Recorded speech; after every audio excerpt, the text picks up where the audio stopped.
yatha. I'll just go straight to the translation. A pure devotee of the Lord, whose heart has once been cleansed by the process of devotional service, never relinquishes lotus feet of Lord Krishna, for they fully satisfy him as a traveler is satisfied at home after a troubled journey. Purport. One who is not a pure devotee of the Supreme Lord Krishna is not completely cleansed in the heart, but a perfectly cleansed person never quits the devotional service of the Lord. And discharging such devotional services ordered by Brahmaji, Narada, and the preaching Srimad Bhagavatam, sometimes a representative of the Lord engaged in preaching work meets various so-called difficulties. This was exhibited by Lord Nityananda when he delivered the two fallen souls, Jagai and Madhai. And similarly, Lord Jesus Christ was crucified by the non-believers. But such difficulties are gladly suffered by the devotees in preaching because in such activities, although apparently very severe, the devotees of the Lord feel transcendental pleasure because the Lord is satisfied. Prahlad Maharaj suffered greatly, but still he never forgot the lotus feet of the Lord. This is because a pure devotee of the Lord is so purified in his heart that he cannot leave the shelter of Lord Krishna in any circumstances. There is no self-interest in such service. The progress of culturing knowledge by the Gyanis or the bodily gymnastics by the yogis are ultimately given up by the respected performers. But a devotee of the Lord cannot give up the service of the Lord, for he is ordered by his spiritual master. Pure devotees like Narada and Nityananda Prabhu take up the order of the spiritual master as sustenance of life. They do not mind what becomes of the future of their lives. They take the matter very seriously, as the order comes from the higher authority, from representative of the Lord, or from the Lord himself. The example set herein is very appropriate. A traveler leaves home to search for wealth in far distant places, sometimes in the forest, and sometimes on the ocean, and sometimes on hilltops. Certainly there are many troubles for the traveler when he is in such unknown places, but all such troubles are at once mitigated as soon as the sense of his family affection is remembered. And as soon as he returns home, he forgets all troubles on the way. The pure devotee of the Lord is exactly in a family tie with the Lord, and therefore he is undeterred in discharging his duty in a full affectionate tie with the Lord. Mukam kariti vachalam gangulanga tekirimya yupantamaham bande sikurun tinatavinam. Om Jnana Timirandasya Gyananjana Shalakaya Chakshiminitam Yena Tasmai Shri Gurave Namaha. When I was reading this purport, I was reminded of a pastime of Indradumna Maharaj. When he was traveling with Srila Prabhupada and they came to the airport customs and no, what is it? When you come into the airport, immigration it was. Yes, and so they came to the airport and then something happened. Oh yes, they didn't want to let Prabhupada go through because he had a suitcase that hadn't reached yet, and they wanted him to be there for the suitcase. All the suitcases didn't come. But then they allowed Indradumna Maharaj to be there and wait for the suitcase, and they let Prabhupada go. And so he had to wait. And then what happened was all the devotees and Prabhupada went to the temple, and Maharaj had to wait a couple of hours for that suitcase to come. And then he went to the temple, and he was so tired and so hungry. And the feast had just finished, and there was no prasadam left. And the devotees are kind of laying on the floor. They had overeaten, and there was nothing left for Maharaj. He might not have been a Maharaj then. He might have been a Grihasta. And then, so he had the luggage. He said, "Can anybody help me?" And they said, "No, we're too full. We can't help you up with that luggage." So I had to carry the luggage up, heavy, a lot of books and stuff. for doing his books, maybe. And then he got knocked on Prabhupada's door. Prabhupada opened, and he came in, and he offered obeisance, and Prabhupada slapped him on the back. And he said, now in this world, there are so many difficulties. But when you go back to Godhead, everything will be easy and wonderful and enjoyable. So this purport is like that we are doing a lot of austerities in this life. And but it's worth it. It's all worth it. Because we're going to be very soon, especially for me, because I'm old, in the spiritual world with Krishna. We already, I mean, Pujari, we're already in the spiritual world. Krishna's here. It was hard to realize while we're in the material world because there are so many obstacles and difficulties that come our way. But the spiritual world, it won't be like that. It will be very easy and nice. So this purport talks about Prahlad Maharaj. Let's see, I should read what it says in the purport. I have to find it again. Chapter 8. Chapter 8, verse 6. There we go. Yes. Prahlad Maharaj suffered greatly, but still he never forgot the lotus feet of the Lord. This is because a pure devotee of the Lord is so purified in his heart that he cannot leave the shelter of the Lord Krishna in any circumstances. There is no self-interest in such service. And so Prabhupada tells us about Prahlad Maharaj, how he's so selfless. When Lord Nrsimhadev asked him what benediction he wanted, he said, just liberate my father, who is torturing him in so many ways. But he was selfless. He didn't want anything for himself. He said, I'm not a business person. And he did offer prayers to the Lord. So I'll just mention a few of them. His first verse was about humility. He was saying, how is it possible for me, and born in a demonic family, how can I offer prayers to you? The demigods, they offered so many beautiful prayers, but you're not satisfied, and who am I? And so he was very humble. Although he's such a great devotee, he says, no, my father's a demon. So even, everybody tried. Even Lakshmi was afraid of him. So, and Brahma pushed him forward. No, okay, it's between you and him. You have to pacify him now. And so humility is the qualification, and he started his prayers with humility. And then again, he prayed, one may have wealth, aristocratic family, beauty, austerity, education, luster, influence, physical strength, diligence, intelligence, mystic, yogic power, but these cannot satisfy the Lord. So yeah, we have all these, now we have influencers. Now we know what influence means, that they influence people on the media. But Krishna cannot be influenced by an influencer. And the money, he has it all. Krishna has it all, so he doesn't need it. But what can satisfy him, and that is our bhakti, affection. Affection is very nice, and that's what he's looking for. Well, we did not give him what we are holding back. So even Gajendra, an elephant, could satisfy him. Even Hanuman, a monkey, could satisfy him. So therefore, we can do it. We're human beings.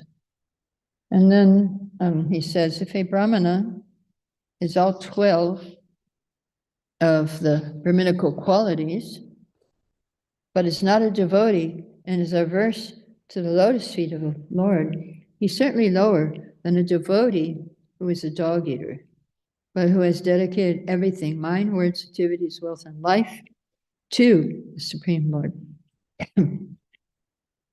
Such a devotee is better than a Brahmin because a devotee can purify his whole family, whereas a so-called Brahmin in a position of false prestige cannot purify even himself. There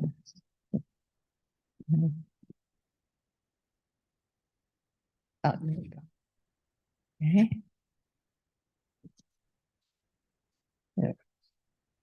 So yes, we are born, Brahmana is called Dvija, twice born. And the bird is also called Dvija. The bird is also twice born, because first he comes out as an egg, and then he breaks through the eggshell. So Srila Prabhupada said that we are twice born devotees because we're first born in the eggshell of ignorance. And we get initiation, we break out of the shell. We become a Brahmin.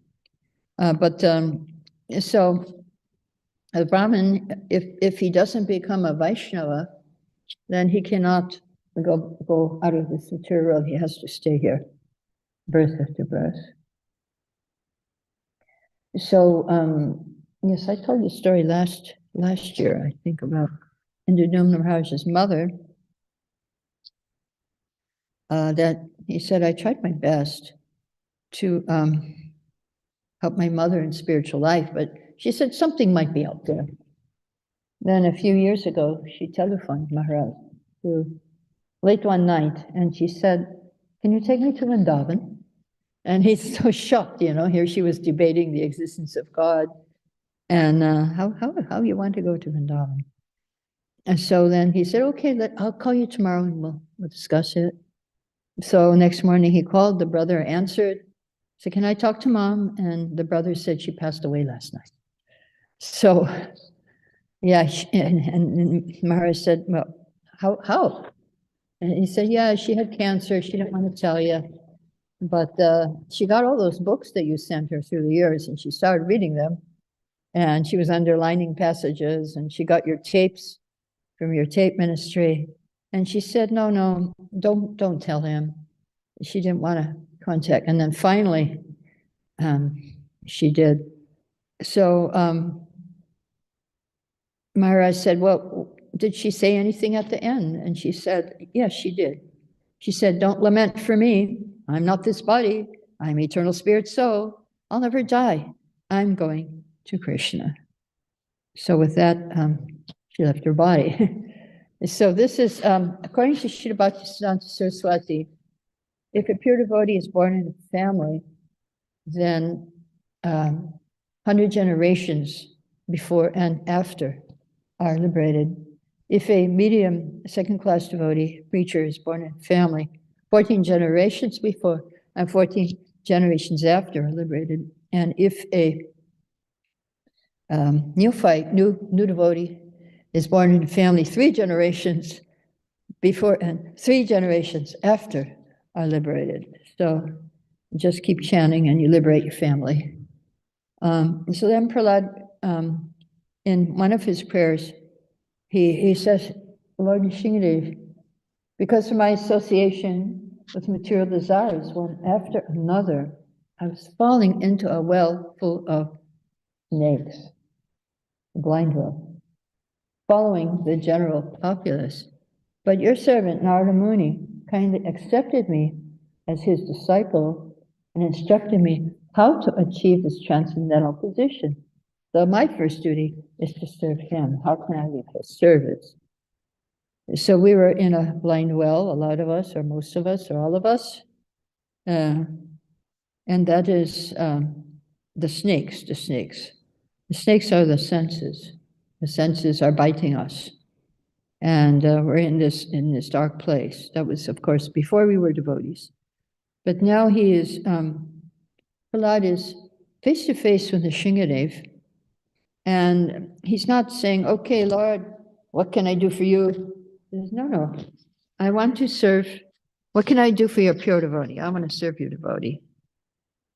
On the flowers? I think that's telling them. Might work better here. Okay, Hare Krishna. Testing, 1, 2, 3.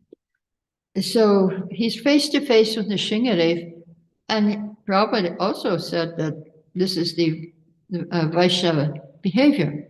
Das, Lord Chaitanya taught us. And so unless one is a pure devotee in his dealing and his behavior, then probably he should become a preacher. People won't appreciate it. You have to behave also. And so Prahlad Maharaj was such a person. And he was a preacher. He was preaching in the school to the kids. They were doing Harinam. And so we need to follow in his footsteps. We cannot imitate, but we can follow in his footsteps. And so he wanted to serve, so we can serve Srila Prabhupada and serve spiritual master. And now Prahlad, he was selfless. He was detached from his own enjoyment, but he was attached to the service of Narayani Muni. So there is one example why we should stay faithful to Srila Prabhupada. One devotee named Ananda, she came to Vrindavan many, many years ago to die. Many devotees come to die in Vrindavan. But so she had MS, multiple sclerosis. Took her 20 years to die. So she was mostly on her bed, and she didn't have the strength to put her hand in her bead bag, couldn't walk much. But she tried. She very sincerely every day she tried to chant. She tried to hear classes on the computer here. So, but then just before she left her body, she had a vision. Jai Radha Shard Bihari. Got the name. I like to think Rasa Bihari, but it's Sharad Bihari. Sharad, the fall season. Enjoy of the fall. That's when Rasa comes, so it's also Rasa. Okay, so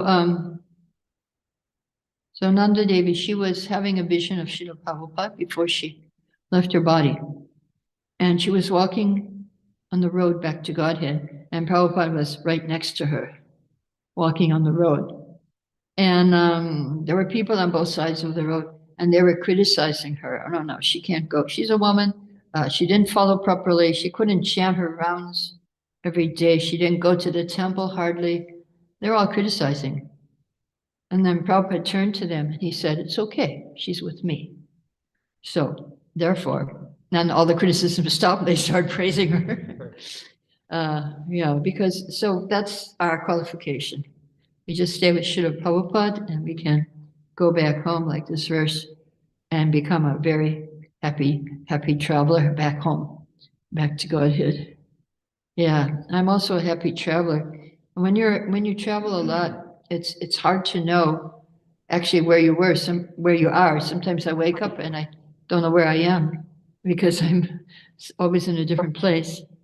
So I try to see the language on the medicine bottles or the language somewhere, and then I kind of can figure out which country I'm in. But it's kind of when you travel, you're just kind of disoriented. But when you go back home, then you feel okay. Now I'm home. I can relax. So Prahlad is showing us how to do it, and we can also do it. We can just be faithful to Srila Prabhupada. And it's better to follow Prabhupada, better to be servant of the servant than to serve Krishna directly. Devotee is more merciful, and Krishna is more pleased if you serve his servant than himself directly. In Parampara, you get more mercy. And then the next verse, another verse, Prahlad tells that another reason why it's better to serve the servant. Prahlad says, "Oh my Lord, you have killed my father, Manikashipu, and saved me from his sword." He had said very angrily, "If there's any supreme controller other than me, let him save you. I'll now sever your head from your body. Therefore, I think both in saving me and in killing him, you have acted just to prove true the words of your devotee, no other cause." So, two devotees gave their words, and Nrsingadev made them come true. So the first one was Brahma. Brahma promised Hiranyakashipu, not in the day, not in the night, you won't die, not in the land, not in the air, not in the water, not by any human being, not by any animal or demigod. So he kept it all true. And then also the words of Narada, who promised Prahlad's mother that Prahlad will not be killed, he will be saved. So he kept the words of his devotees true. That's why Bhagavad Gita, Krishna told Arjuna to say, my devotee will never perish. So Arjuna said it. So therefore that has to come true. So this is another reason why we should actually be servant of the servant and serve the pure devotee of the Lord. So now another prayer, Prahlad revealed the mind, the heart of the pure devotee, as this purport was also telling us. The devotee, he doesn't mind difficulties, but he keeps going, just like the devotees in Ukraine. There's a war going on, but they are feeding thousands of people every day. They're doing food for life, food distribution. And I saw a picture on Facebook where they have a kitchen in an abandoned swimming pool. So it's kind of underground. And then they just put like a little cover over it. And that's where they're cooking for thousands of people. This is in Kherson, which is on the front line of the battle. The city is on the front line. So they're cooking and they're distributing every day. But their kitchen is there. And one devotee from London, the London devotee, there's Parshuram, he has his food for all, and he comes down there and he gives them donated trucks and food and generators, because the grid, you're off the grid a lot. So they're showing pictures. Mokshalakshmi, my god sister, is down there, and she says, well, this temple doesn't have any walls. Then they were showing another temple. The temple was just, but that's how it was in the old days too. We didn't have any walls in Bombay. That was in Jew Bombay. I know, I visited there. The deities were in a tent, and it was just open. There was no temple in the early days. No temple. And that's our living quarters. The ladies' ashram had no walls too, and no roof. We were on the roof of a building, and that was the ladies' ashram. No walls and no roof, nothing. So that's how it was in the old days, and that's how they're living now in Ukraine, in some parts of it, and on the front lines. So yes, the difficulties are there, but these devotees, they're remembering Krishna. Yeah, just like Prahlad, who went through so many difficulties. So now Prahlad prays that I'm not at all afraid of material existence, for wherever I stay, I'm fully absorbed in thoughts of your glories and activities. My concern is only for the fools and rascals who are making elaborate plans for material happiness and maintaining their families, societies, and countries. I'm simply concerned with love for them. So he's selfless again. People, they are trying to be happy and trying to maintain. It's not easy now. It's not easy now. And the future sounds like it's going to get worse. It's Kali Yuga, and it's really getting worse. But people think, no, it's all right. I can be happy here, no problem. So I noticed, I was observing my son and his friend. They were 10 years old. In Vrindavan, they came to my house, and they were watching this big ant.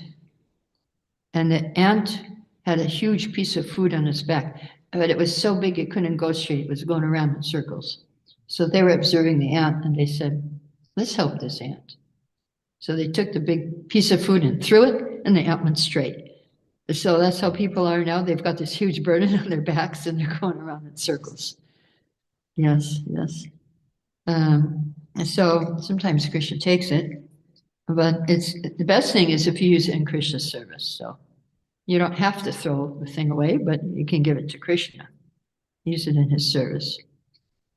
So so people are foolish, very, very foolish, because they are trying to enjoy here, struggling hard to carry the burden material happiness. So therefore, Prabhupada recommends that we become a dog of the devotee.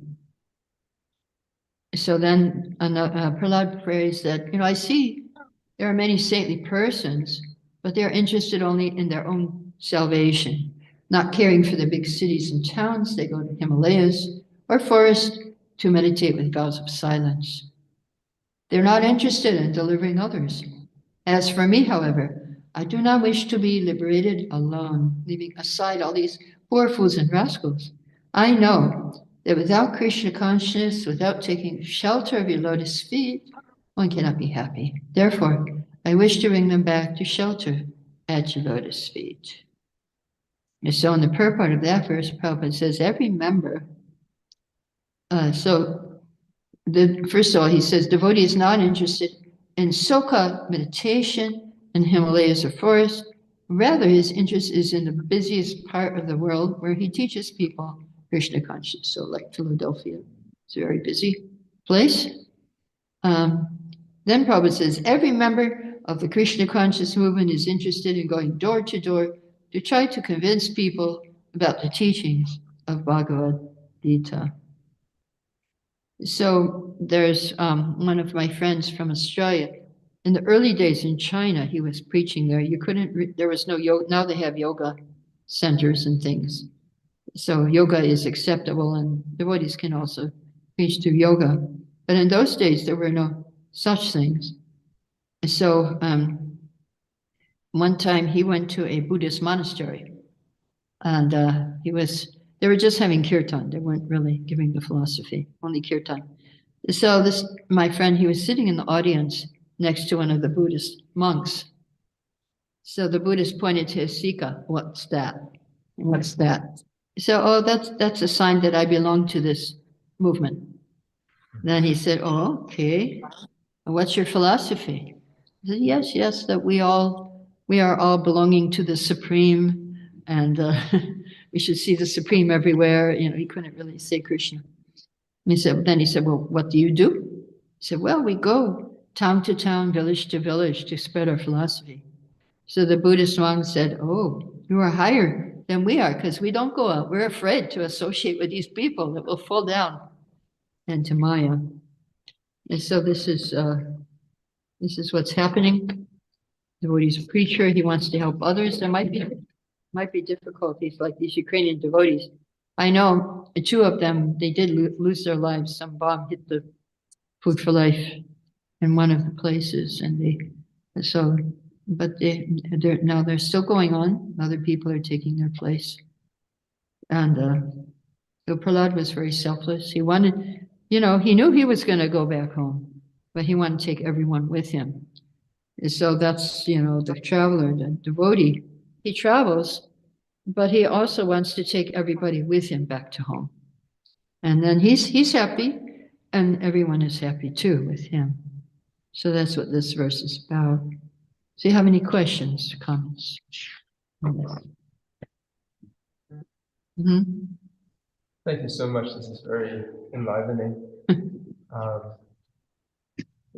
Question is, sometimes there's the tendency to become complacent and just be happy with one's own situation. I got an altar at home.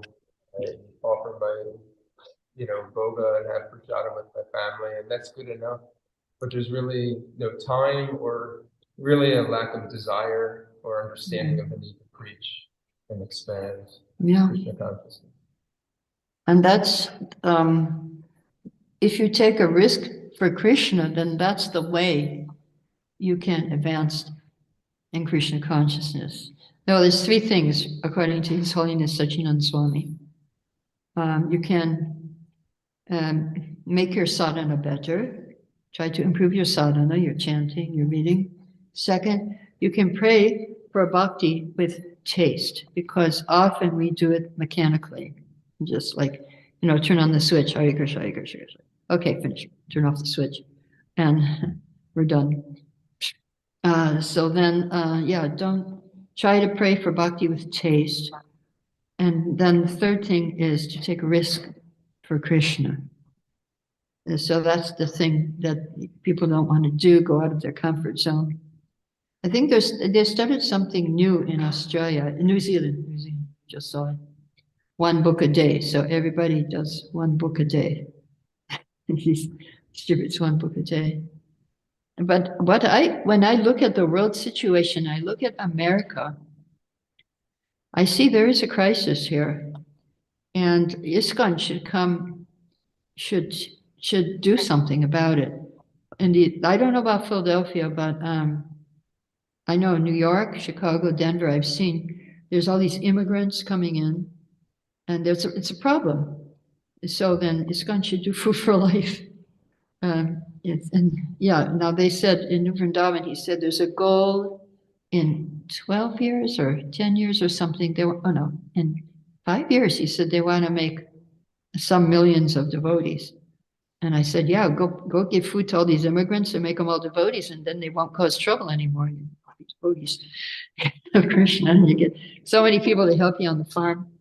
Anyway, it's just my idea that yes, we need to meet the crisis when there's we think, whenever there's like an earthquake, ISKCON goes there. Whenever there's a tsunami ISKCON goes, but there is a tsunami happening in America right now, and it's of, immigrants, and there's fights about it. But ISKCON can help, actually. They can help if they do food for life or something. Okay, and you have a question? I have one question. The answer isn't so important, but I've always wondered if it's regarding the family members' generational liberation. Okay. And I've always wondered, just as in the neophyte stage, I myself probably won't be going back to God, and it might take multiple lifetimes. So what does that exactly mean? Yeah.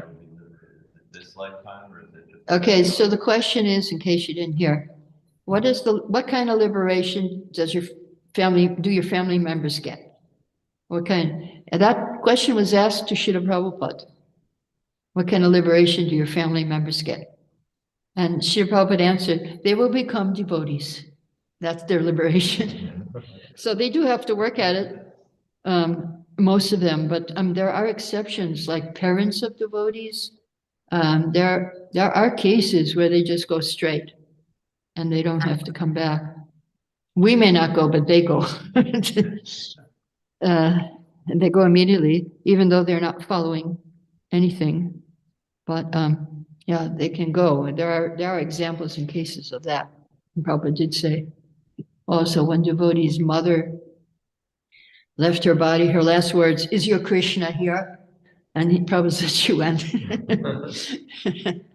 Her last word was Krishna, so she went. But Prabhupada also, even though it may take us a few births, and them also, they may have to work at it like we do. There is one story in Krishna book, I can't remember exactly which one, where Srila Prabhupada did say, yes, we're sending people, but it's not an export business. We will also go back to Godhead too. Not an export business. They're sending the people and we're just over here. We will also go. That's a good question. That was asked to Srila Prabhupada. Liberation, if you're a devotee, you got liberation. You're on the path of liberation. You're in the boat of, you're in this, you're transcendental, you're on the transcendental boat, but sometimes you may not feel like it. We'll address that more Friday's class. We will talk about that. How come we feel the effects of the modes even though we're devotees? Okay, any other questions? You see online if there's. Okay.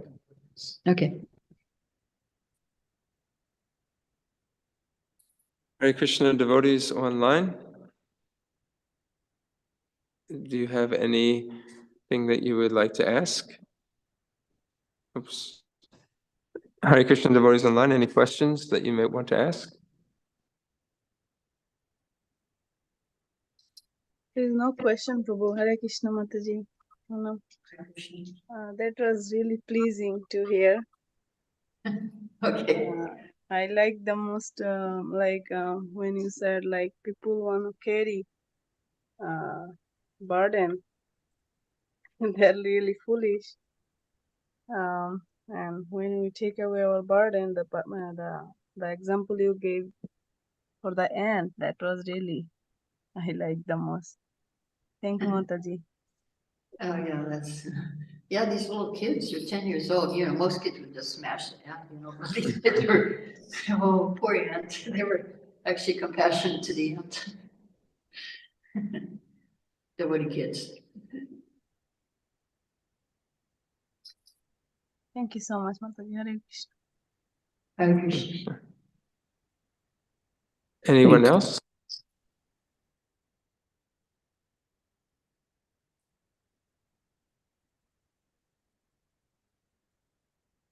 Hare Krishna, anyone? Okay.